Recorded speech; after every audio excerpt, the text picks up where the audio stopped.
Permettez-moi tout d'abord de saluer le peuple togolais, qu'il soit au Togo ou dans les diasporas, et lui souhaiter un heureux anniversaire. C'est beaucoup d'émotions, 60 ans d'indépendance, et c'est quelque chose qu'il faut souligner. Oui, je crois que Sylvanus Olympio, au-delà de l'homme d'idéal qui vient d'être souligné, était aussi et surtout un homme de gestion. Et quand vous voyez les chiffres, vous voyez que sur la séquence 1960-1962, le Togo avait les meilleurs indicateurs économiques de la zone franc. Un budget équilibré, un taux de croissance de 8% et un taux d'inflation de 2%. C'est parce que Sylvanus Olympio voulait préparer dans de bonnes conditions l'avènement de la monnaie togolaise. Et d'ailleurs, la loi du 12 décembre 1962, qui a créé la Banque centrale du Togo et la monnaie togolaise, sera promulguée le 1er janvier 1963, quelques jours avant son assassinat.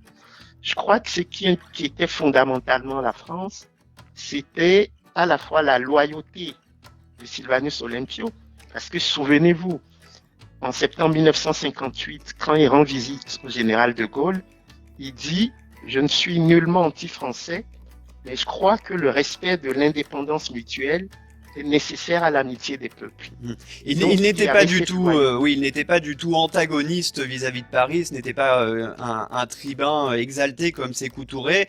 Il était pour la coopération, mais pour le respect d'une véritable indépendance.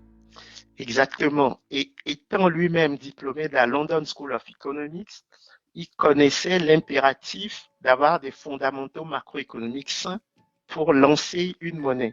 Et je crois que c'est ce qui inquiétait tout le monde, en particulier les fameux réseaux dont on a souvent parlé de la France-Afrique. C'était une perspective viable, selon vous, à l'époque, une monnaie togolaise indépendante? Clairement, le Togo avait tous les éléments pour avoir sa monnaie, bien la gérer et conduire ce qu'on appelle aujourd'hui un processus d'émergence. Parce qu'au-delà de la monnaie, Sylvanus Olympio avait développé aussi les jeunesses pionnières agricoles, de sorte que la monnaie fut adossée à un système productif viable. Et donc, on avait affaire à quelqu'un qui savait exactement où il voulait et ce qu'il faisait.